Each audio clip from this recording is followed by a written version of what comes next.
From the plains to every town, we're building futures, breaking ground. Teachers rising, voices strong, leading change where we belong. It's about the hearts we raise, lighting up the brighter days. Kansas leads, we stand together, stronger now than ever, ever. Learning, growing, planting seeds, shaping tomorrow. Kansas leads. Welcome back to Leeds Lounge, where we don't just talk about education, we spotlight the people shaping its future. Today's episode, it's a big one, guys. We are joined by members of the Kansas Teacher of the Year team. This is an elite group of educators selected from across the entire state, representing the very best of what teaching looks like in Kansas. This team brings together voices from every corner, from elementary school to secondary, rural and urban, spanning grade levels from early childhood through high school and representing a wide range of content areas. Different classrooms, different paths, but one shared mission. Because it isn't just about recognition, it's about responsibility. Each year, this team serves as ambassadors for education across Kansas. They get to travel to schools, connecting with educators and sharing an unified message rooted in what's happening in classrooms right now. They're seeing it all, the innovation, the challenges, and the moments that remind you why this work matters. And that's what today is about. This conversation is about their message, their impact, and what they're learning as they step into the classroom and communities across the state. So whether you're in your first year or your 20th, in a rural district or in an urban one, this episode of Leeds Lounge is for you. Let's get into it. Welcome, guys. I'm so Let's excited go. to be here. Thanks for having us. Yeah. Let's go ahead and just start with some introductions. If you want to talk about who you are, your current role, and if you want to provide maybe a brief explanation about like your journey in education, how you found yourself here. Yeah, I don't mind kicking it off. My name is Rachel Marlowe. I'm the 2026 Kansas Teacher of the Year, and I currently teach music in Olathe. My background is in special education and music. I've had the privilege of teaching everywhere from preschool all the way up through high school, in choir, general music, all of that stuff. And I've taught at private schools, I've taught at public schools, so I've just had a wonderful experience teaching through all these different things and have loved being a part of this team. And I can't wait for you guys to learn more about them.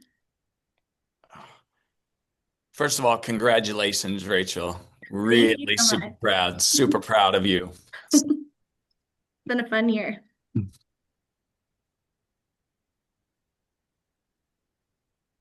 All right, I I'll can go. hop in there. Oh, go for it, Troy. All right. Troy St. Clair. I'm a physical education teacher, elementary, PE, pre-K through fifth grade at Scott Dual Language here in Topeka Public Schools. Been teaching for 20 years. I'm the consulting elementary PE teacher, so I oversee all of our elementary schools within our district.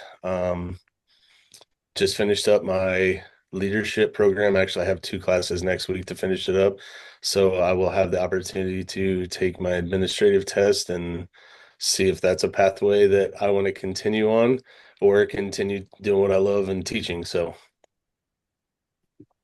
I just entered that world myself. I will be an assistant principal next year at Holton, so yes, I get it. It's a congratulations. big change, you know. I mean, It is. you step away from the direct impact of students to more indirect, but I'm excited.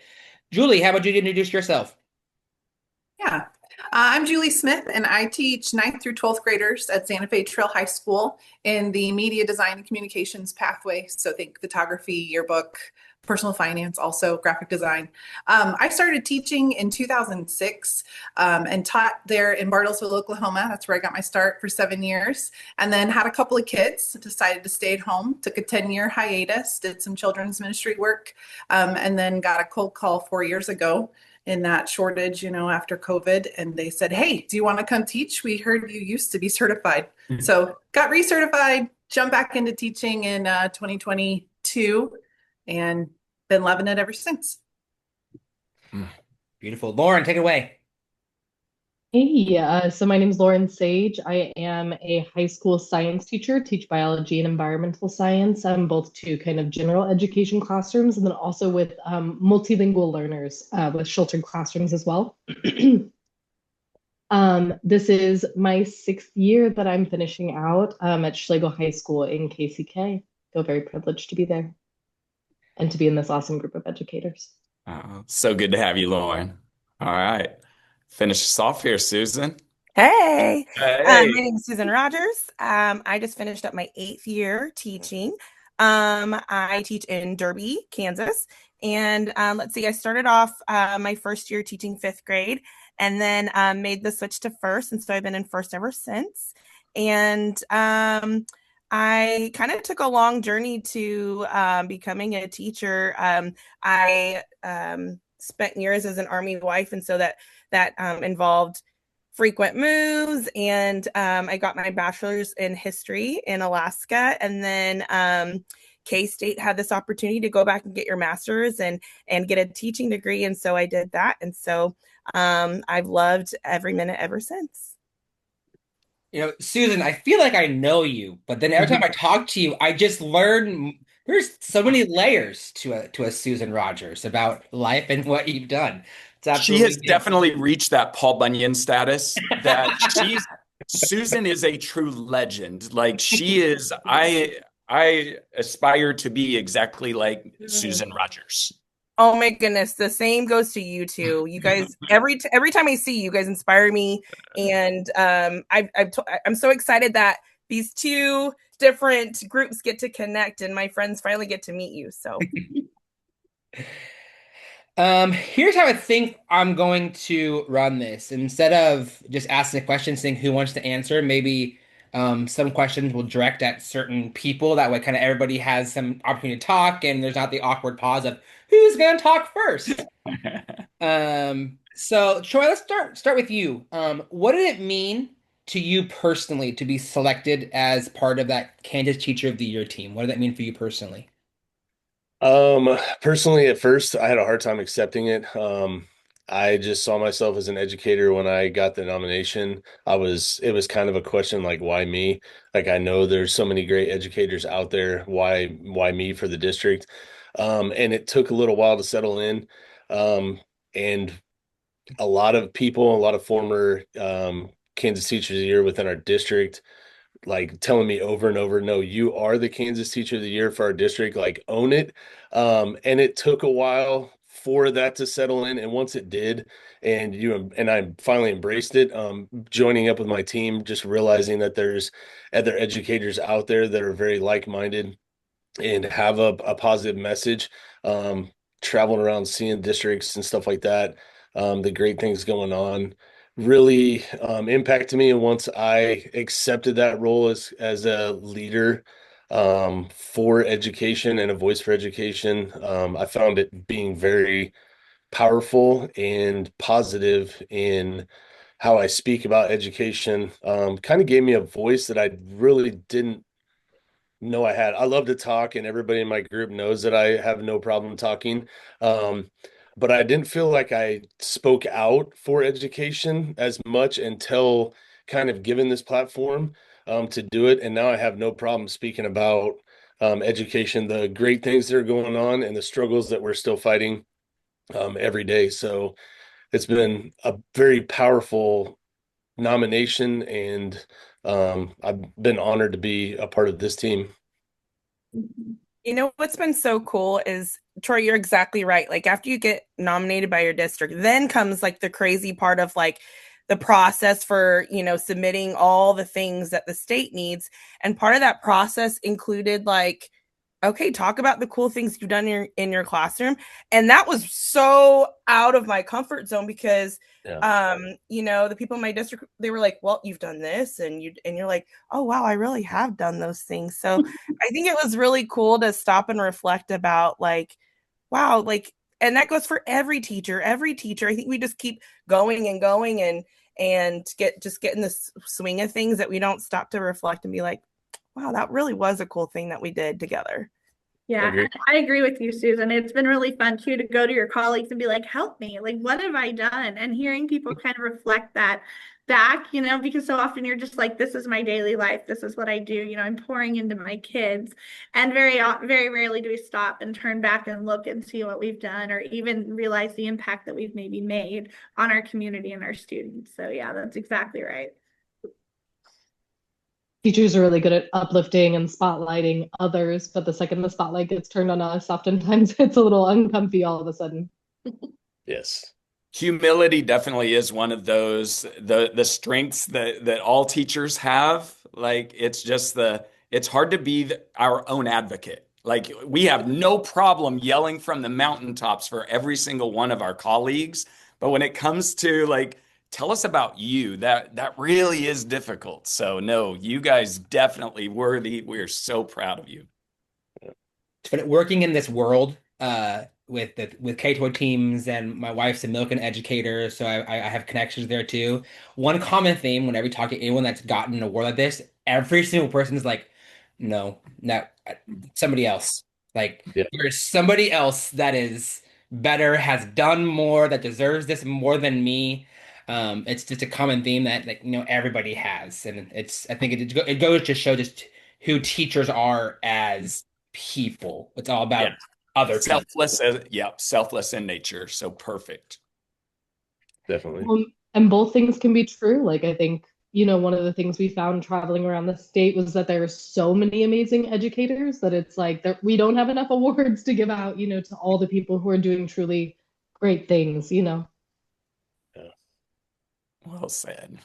So, Julie, what about this experience on the K-12 team has stretched or challenged you as an educator or as a leader within your building or your district? Yeah. Okay. This one's easy because I like to be in charge and I like to do things for myself.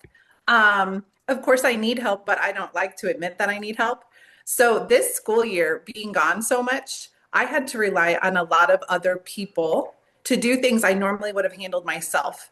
And that was so letting go of some of that, making sure that it all gets done, and that was a big stretch for me personally.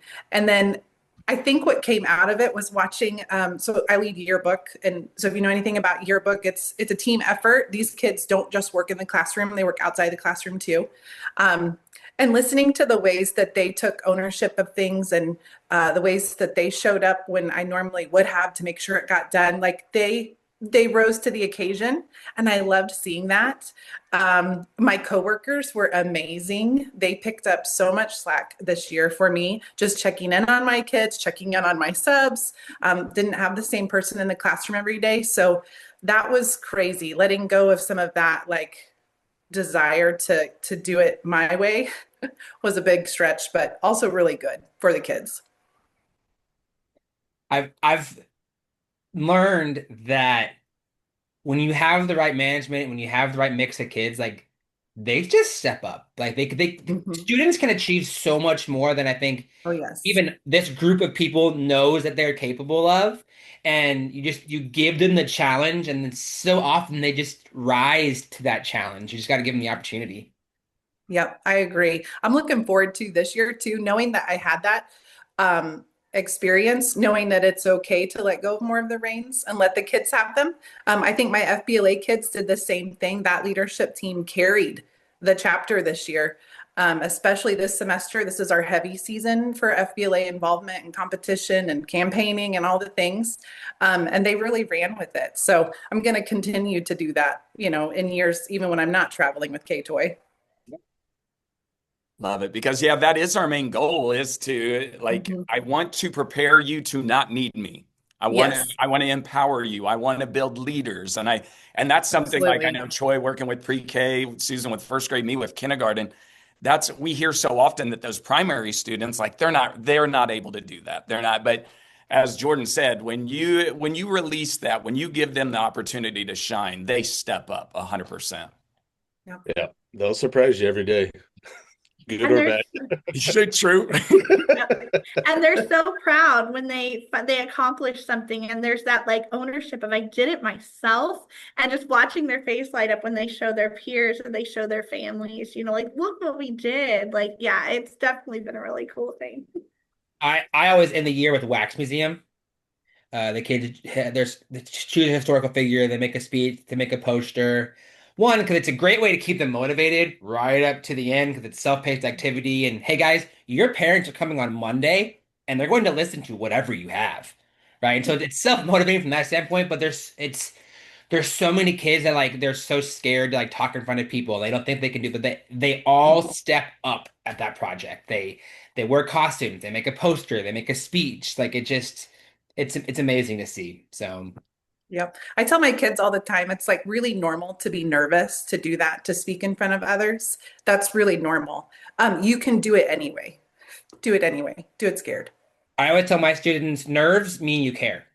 If you aren't Yeah. nervous about it, that means you don't really care about it, right? So you're scared because you care about what your product is, and that's a good thing. So Yep. let's dive in a little bit about your message. I mean, Rachel, if you want to start with this one, each year a KTOY team develops a message and their focus and what they want to get out. What was your guys' message this year? Yeah, so one of the things that they don't tell you about this whole experience is you meet each other for the first time and they say, you're a team, have fun, let's go. And we were really, really lucky that we all came in just, passionate and excited. And as we started to share our ideas and the things that we were really excited for, it was truly amazing how things just kind of came to light. And we ended up coming up with the theme of Ignite, Inspire, Teach, because we were talking about the things that kind of ignited our passion for teaching and how we became the teachers that we are, and some of the struggles and the challenges we went through that maybe inspired us more to want to become an educator, or the positive things that just really made us feel like this is what we want to do. And then through this process, we wanted to inspire the next generation. We wanted to inspire our students to do hard things. We wanted to inspire some of the people in college who are pursuing education degrees to just, to go boldly. Because right now, you look at the landscape of education and it's it can be a little intimidating. They're saying there's a teacher shortage, but they're closing schools. And, for those kids in college, it feels uncertain. And it's like, oh, there's so much to do. So we wanted to inspire them that the work is not finished, that we have a lot of work to continue to do. And then those teachers that we get to talk to who are already in the classroom to just continue to be the best educators, to teach to the best of their ability, to keep pushing forward, to keep being innovative, to remember why we're doing it. We're doing it for the kids. We're doing it for the future. And so we've been really lucky that whole Ignite, Inspire, Teach has just applied everywhere that we've gone. And then as we continue, we actually get to do some more stuff in the fall, and we're going to turn that more into collaboration, because we've learned that we all had our individual strengths, but the beauty of collaboration is it is so much bigger than anything you ever could have dreamed of by yourself. So it's been an awesome year for us.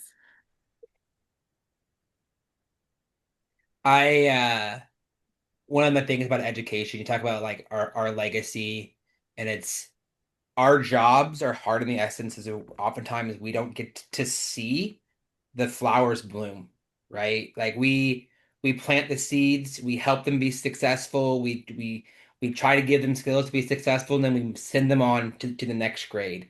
And we often don't get to see that. Like Dwayne's a little bit different because he gets to see them all the way through because they are the K through high school where he's at. It's But it takes so long, obviously teaching kindergarten, it takes so long I mean, I see those steps. I see that 100%, but to see the finished product.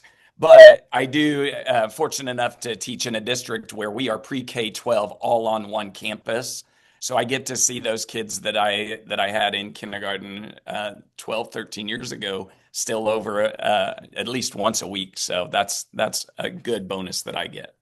Yeah, one of the things that kind of became fun for our team is as we traveled, we would kind of laugh because we'd go to different universities and we'd be like, "Oh, I taught you," or "Oh, I know," And so we actually got to see a little bit of that, just a small snapshot of some of the impact that we maybe had or the connections that we made that we didn't even know were already out there. And earlier, it was last year, I actually got to bring one of my former students back to work with my choir, and he's taller than me. He has his doctorate, and I was like, "He's gonna work with you." And he was like, "Yeah, I was one of our students." And they were like, "But he's taller than you." And I'm like, "It happens, guys." Like, but it's such a cool experience to see that full cycle rolling again and again. And our team, we experienced that as we went through.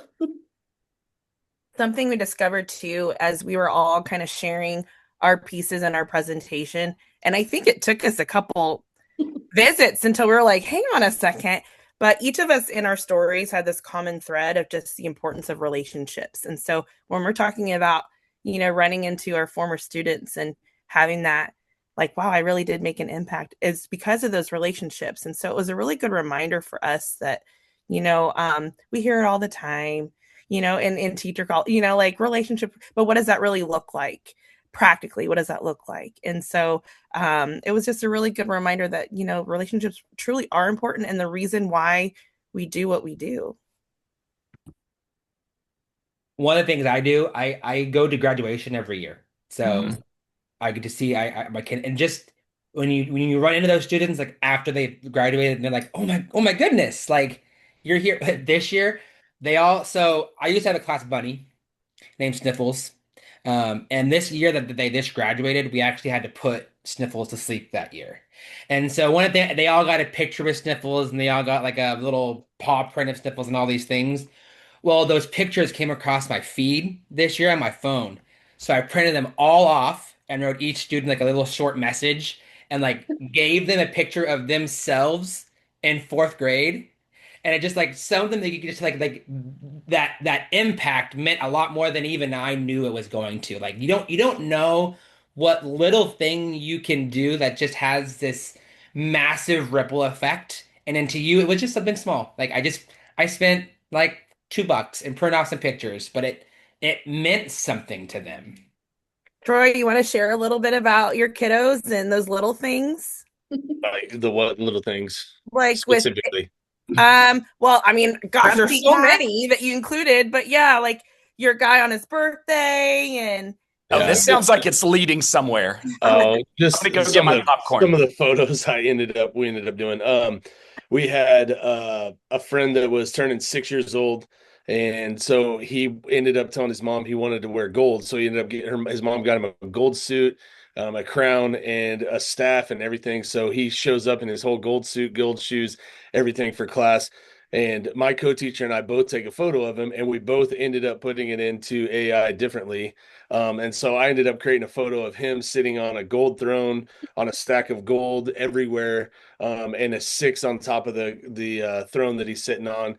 And then my co-teacher ended up designing something else, like almost like a rapper's album cover of him in gold and stuff like that. And so his mom had shirts made of both of those. And I had another student that was struggling at dribbling basketball, and so kind of put himself in the corner and was pouting against the wall.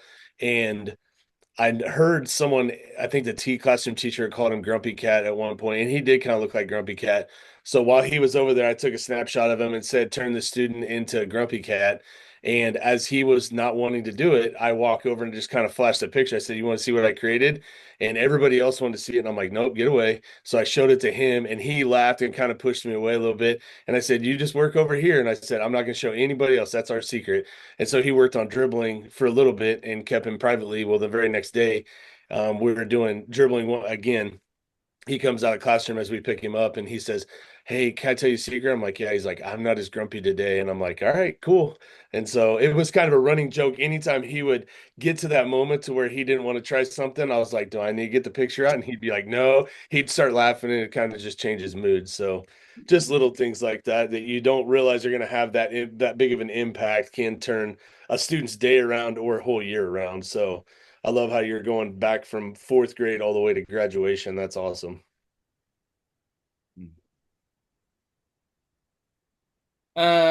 So you guys have had the opportunity to visit schools across Kansas. And I think one of the greatest, my favorite things to do as an educator is watch other people do their thing.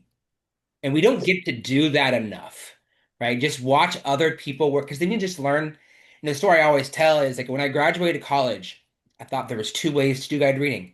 There's a way that I learned my first grade teacher did it, and there's a way that my third grade mentor did it, and that was it. There was no other possible ways to do anything. And my first principal gave me the opportunity to do some instruction around and make some observations, and it's like, you can do it that way? Just you learn things you just didn't possibly know were a thing. So, what are some of the most inspiring things you guys saw as you've traveled across Kansas and just been able to watch teachers work their magic? I gotta brag on Julie's district. Probably one of my favorite visits. We went to Santa Fe Trail. We went to their elementary, and Julie remind me K3. Yes, K3. K3. And y'all, these students were leading the assembly, the students. And we think about and it's a whole application process where they put themselves out there. They're learning the leadership skills. They took us on our tour. I mean, they had the kids in the school like on lock because they were like, shh, applause. I mean, they had it all. It was the coolest thing. And it inspired me to think about leadership in bigger ways. Cause like traditionally in our school, it's the fifth grade class that does the student council, the leadership things, but students in second and third grade can lead if you get out the way and you let them do it. So I was really inspired by that visit. I love that. I'll talk about the one that we saw at Republic County. Tranda, at their school, Tranda Stranad School in Belleville, their senior projects blew me away. So this is something their school board has determined that is very important. It's a graduation requirement that every student who graduates from their school does a senior project. And in their senior project, they have to spend, I think it was 25 hours, at least 25 hours working on a project, and it has to be related to the career that they're interested in. So the three highlight projects that we saw, one was a gal that wanted to be a physician. And so she put together a men's health drive. And she got 50 guys to show up to a men's health night where they brought experts in to tell them about things to look for. They partnered with the Masonic Cancer Truck. I forget what its formal name is, but they came to do free screenings. You could do a screening right there at the health drive. This was a senior in high school.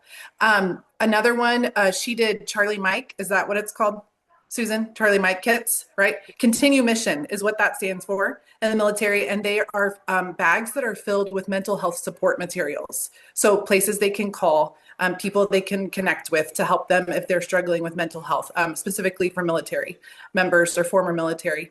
And then the third one, he was creating, he wants to be an engineer of some sort. And he created this radar that could see wildlife at night. You would put it on the front of your car. So where the headlight beams don't go, instead of hitting the deer, you see the deer further out and avoid a car wreck, right? Like mind-blowing kinds of senior projects. And I said, so is this like you just are showing off your three best? And they said, no, this is normal. And they have to go through a very rigorous process after their project. They have to defend their project essentially to some experts in the field. They're connected with mentors that are in that field. I mean, I was like, this is so intentional, and they learned so many things through completing this project over their senior year. I thought it was fantastic. Wow. And think of how that springboards immediately into the profession that they've already got a head start on everybody else that's coming out of high school.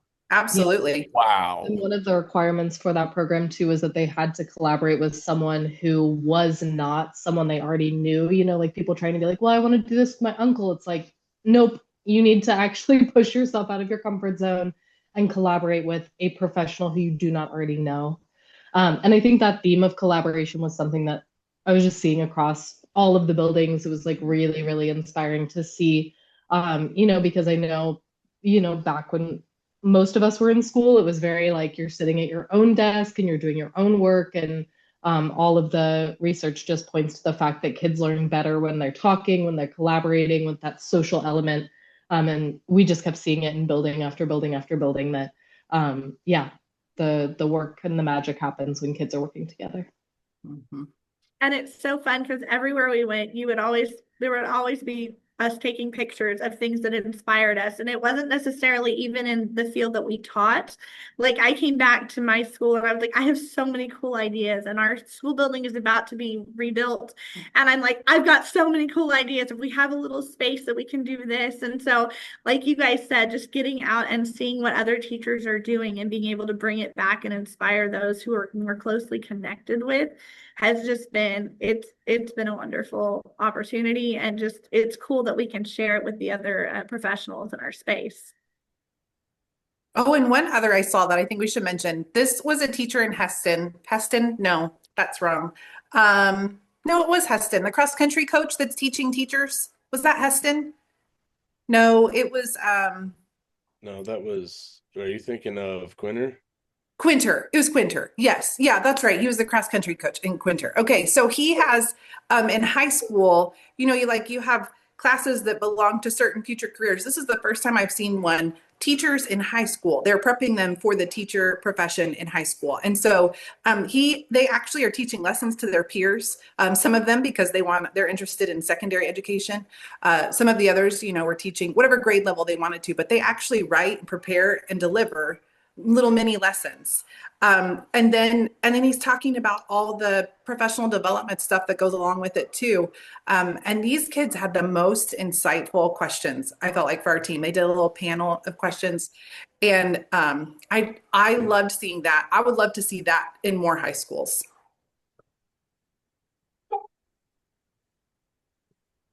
Couple more questions here as our time winds down. We are in a shortage, and we need people to want to do this job. But what I always tell is we don't just need people, like we need the right people. What advice would you give to new teachers or even current teachers that want to step into a leadership role but aren't sure where to start? I've got the biggest plug. Well, first of all, get connected. Get connected. This is not a profession you can do alone. It's not always easy. There are hard days, there are hard years. And so you have to have people to encourage you, support you, remind you of why you got into this work in the first place. And so get connected, whether that's in your building, in your district. I think the most powerful connection for me is just with Kansas Leads. It's my favorite time getting to just be in fellowship with everybody. Yeah, that's what I'm talking about. And then you were talking about teacher leadership. Kansas Leads is doing a book study right now on the wisdom of Walt. And so just saying yes to those kinds of opportunities, even though you might not feel qualified to do it, just jump into it. And that's when the growth happens, is just when you put yourself out there. I agree. I'd heard about Kansas Leads, but never had an opportunity to attend Kansas Leads and got a chance to attend it this year. And I know it was a unique one that I got a chance to attend, but it was amazing. Just problem solving with other educators. It felt like a mini breakout session of our Kansas Teacher of the Year team going and meeting others. It was a coming together from people around the state with similar concerns, situations, collaborating, learning from each other, seeing how each other handles situations, working with students' difficulty or not, AI, all that. I mean, it was great to brainstorm with people outside of your district just to see how things are going around the state. So, yeah, if you haven't had an opportunity to attend Kansas Leads, to do it. I've even reached out to Susan and said, if you guys need help with it, I would love to be a part of that team. So it's amazing.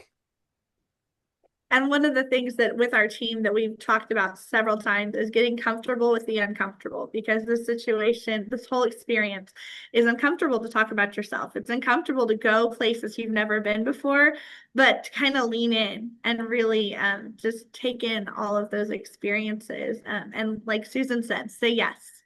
to some of those things that kind of scare you at first, but say yes and lean in and go for it.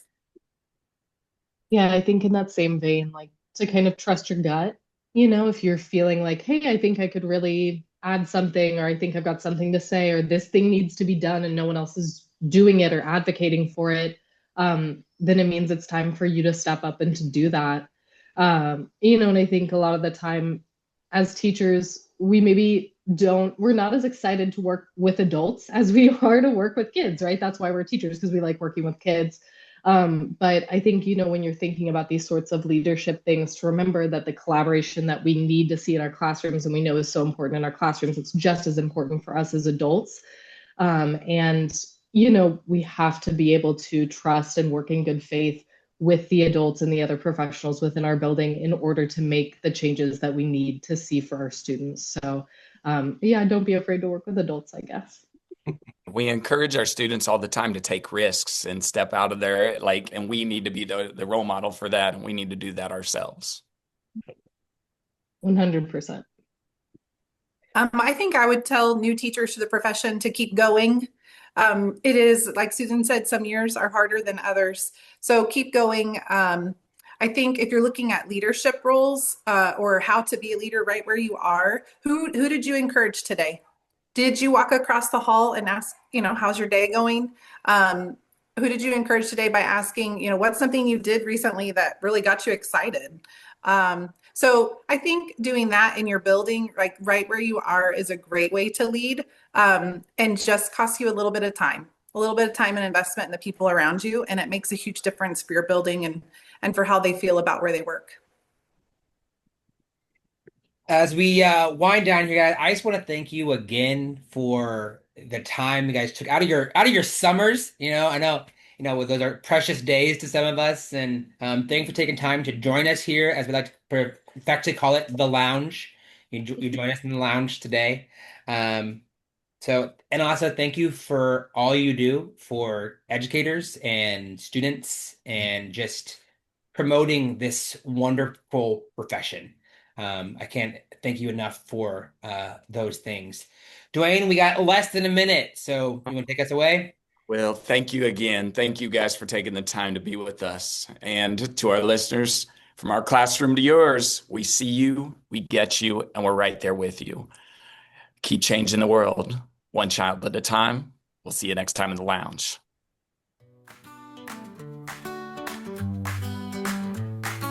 From the plains to every town, we're building futures, breaking ground. Teachers rising, voices strong, leading change where we belong.